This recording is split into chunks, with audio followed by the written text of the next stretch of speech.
Good afternoon, everyone, and happy Martin Luther King Day to all of you out there. Um, I'm excited that this day is a holiday when I consider the great work that this wonderful man that we all know um, sacrificed his life for. And so, in honor of that, I didn't want to talk about the traditional topics surrounding Martin Luther King that we talk about, and that's the dream speech and things like that.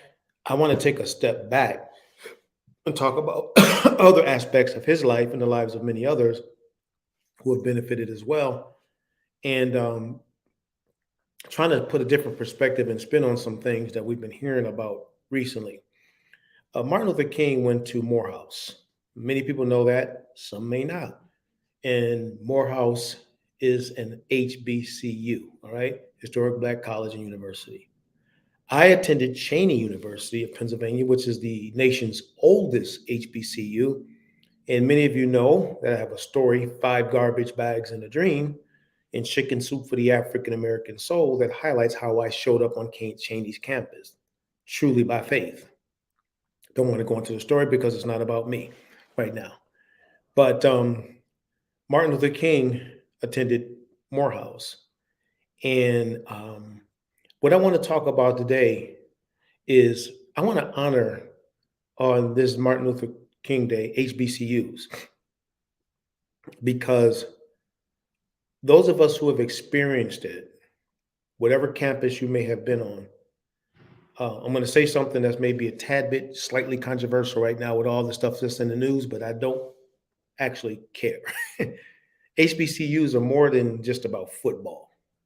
I know because of the fame of different folks today, we are focusing a lot of emphasis on the football and the football teams and stadiums and all the different things that are now making the national news. But what I want to talk to you about is what does not make the national news. And that is the beauty and benefits of attending an HBCU, which I attended, Cheney University of Pennsylvania, who I'm quite proud of. And Cheney, I promised our then president years ago, Dr. Laverne McCummings, that if he gave me a chance when I had nothing, no money, I wasn't registered or anything. If he give me a chance, I'll take the name of Cheney worldwide, and I have taken that name worldwide.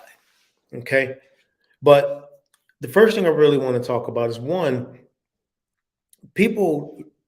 The media loves to jump on stories and run with that, but what a lot of people don't realize is the tremendous amount of people who have graduated from HBCUs, historic Black colleges and universities, and are doing very well with their lives, man. I'm talking about world changers, and some not world changers. Some just right in our own local community, but on a world changers perspective. Oprah Winfrey graduated from an HBCU. Felicia Rashad uh, graduated from a HBCU. Her sister Debbie Allen, Erica Baidu, Tony Braxton, P. Diddy, Booker T. Washington, Kamala Harris, Michael Strahan, Yolanda Adams, Keisha Knight Pulliam, who played on Cosby, Spike Lee, Samuel L. Jackson, Taraj Henson, Will Packer, Tom Joyner, on and on and on and on,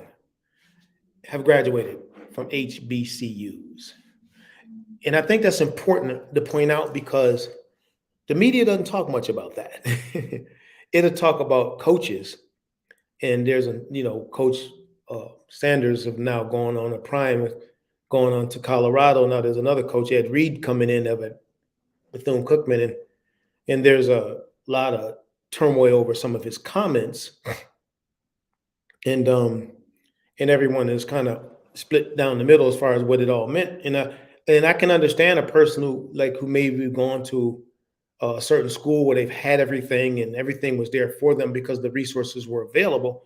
It's kind of easy to see things in a negative light because that's all you're used to. If you played in big stadiums, I mean, he was a pro, one of the greatest safeties that ever lived, and you playing in the best stadiums of the world, and you got millions of dollars backing you and endorsements and all of that. Yeah, man, your eyes are going to see things differently. because you're walking into an experience that you have not experienced before. And realistically, your life has been so good in the different places that you've been. It's easy to look at something and say, man, it's negative.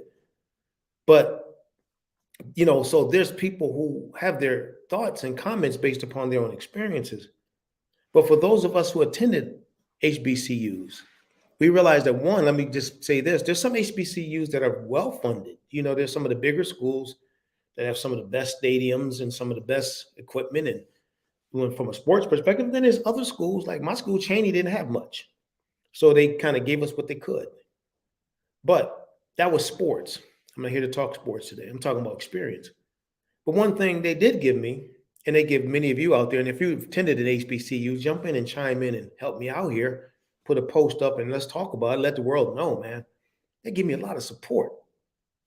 Like when I went to Cheney, when I attended Cheney University, I was I had dropped out of another school, a school called Wagner College in Staten Island, New York. Now that was me, it wasn't Wagner. I made some dumb mistakes and had too much fun at Wagner, and a grade point average dipped in. So I had to dip and get about that school, right? And I want to thank Mondo and Lisa Davis, too, who interviewed me on their podcast yesterday, because this really sparked some of what I'm talking about today. When we were looking at that podcast, it just really, doing that podcast, it made me realize some things. And so I had gone a year back home and I became a dishwasher, and that wasn't working out well because that wasn't my goal and dreaming. The door opened for me to go to Cheney. I had literally showed up with everything in some garbage bags in a dream, and they accepted me, worked with me, found money for me, got me some Pell Grants. I had to take out a small student loan, and then the rest of it basically is history. But the thing that the school gave me was a tremendous amount of support. And I bet you when Dr. Martin Luther King was at Morehouse, when Oprah was at Tennessee State, and these other folks were at their schools, they got that same amount of support. People that cared about them and wanted to see them maximize their potential. I was a first generation college student. And so there was so much I didn't know, because I didn't have a grandmother or a grandfather or aunts and uncles I can go to and talk about the college experience, because nobody had gone to college. So for me, it was just learning on my own. And guess what? Some of those people that were on the campuses took the position of family almost. I remember at Cheney, there was a lady by the name of Elizabeth Francis who used to oversee all the residence halls. And I became an RA and also campus leader in the RA space. And I just remember she was like a mother to me. She just always encouraged me and always inspired me and would give me opportunities to obviously do the RA opportunity, resident advisor, but even during some of the summers when I stayed on campus, opportunity for employment. But more importantly, just kept encouraging me, inspiring me. It's really interesting. There's a guy, I think his name is Steve. And Steve worked up in the maintenance department at Cheney University. And one summer when I worked there, I got a chance to interact with him and another guy named Daryl who ran that facility up there. And these guys were like talking to you like they were big brothers. You know what I mean? Trying to encourage you, even though they were there working up in the campus's maintenance department. They just talked to us younger guys like we were like family to them. And I just never forget that, man. It just was something special all the time, with these people. So Miss Francis and Steve and Daryl and all those folks up there, I remember one time I wanted to make some money. And so again, up there during the summers, and I wasn't working for a while. And so some of the people up in the administrative building let me wash their cars. I would literally wash their car, and they would pay me to wash their cars, and I was making this money. So I'm saying that, the support was through the roof. And we don't hear about that in the news. We don't hear that in the media. We don't hear about all of that. What we hear about is athletics and football stadiums and things like that. But what about the support? Then secondly, is just the comfort.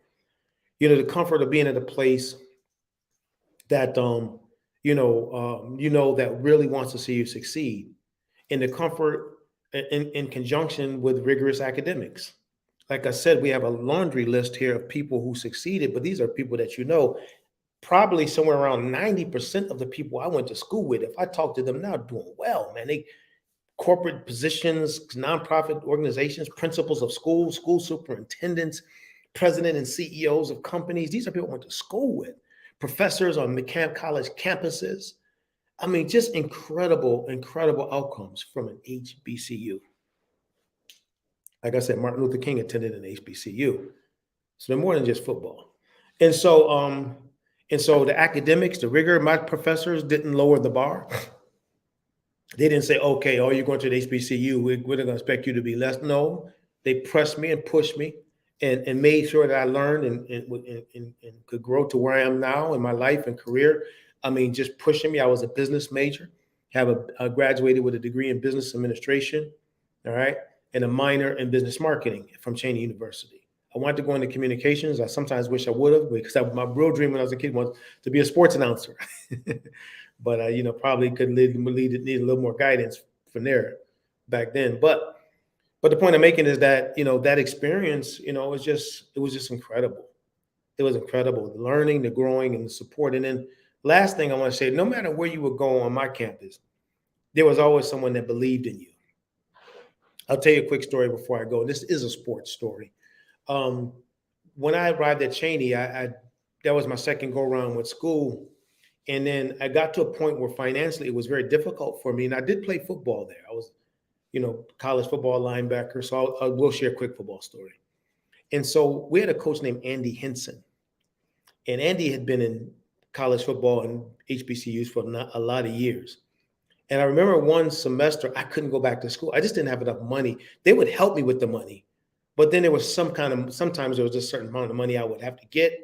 And this money, I can't remember, it just wasn't even that much, just a few $1,000s back then. I just couldn't get it. And so I basically left with no determined expectations to return. And I was living with my grandmother. I said, man, I went back to school to graduate and looked like I'm not going to graduate after all. I was in my junior year. And all of a sudden, my grandmother wakes me up at like 6 a.m. She said, there's somebody on the phone that wants to speak to you. And so I grabbed the phone and picked it up. And it was my coach, Andy Henson. And for those of you out there, my Cheney folks, you guys show me some love. We called him the Hog. Hog Henson. She calls me 6 o'clock in the morning. And those of you who know Coach Henson are going to laugh when you hear me say this. He said, boy. Come on, Cheney folks, show me some love to remember that boy he would give us. Boy, where are you? Like, boy, where are you? I said, Coach Henson, I'm in bed right now. That ain't the question I'm asking you, boy. Where are you? I said, I'm home. He said, what you doing there for? I said, Coach Henson, I just ran out of money, man. I don't have any money. I wish somebody out there would respond. I know some of y'all experienced something similar to this.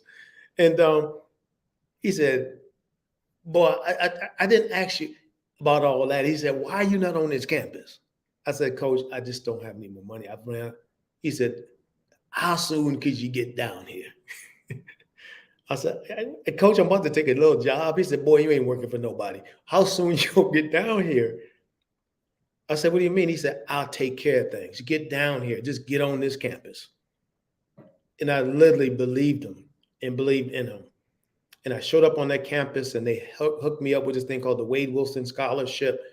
They gave me a pass for a dormitory. They gave me, some support for the dormitory living and the food for the year. And that was the thing that triggered the rest of my college experience. And I ended up graduating a first generation college graduate. If Henson would have never made that call, I would have never graduated. That's why I love HBCUs. That's why I love HBCUs. That was an experience I'll never, ever forget. And I know a lot of what I am today was a byproduct of people like Miss Francis and Coach Henson and Steve and Daryl, people on the campus and many others, my friends and, people I played ball with and all of that, all those experiences to me helped me to understand that HBCU is more than football, it's an experience. And so when you're listening to all these people talk and they want to position everything around, celebrity coaches and things like that, that's not what an HBCU is. It's much more than that. That's an HBCU is what created Dr. Martin Luther King, Oprah Winfrey, all these different people. That's what HBCUs are. And we need to start talking about that. That's what we need to start talking about. And if we're going to start investing, that's what we need to invest in.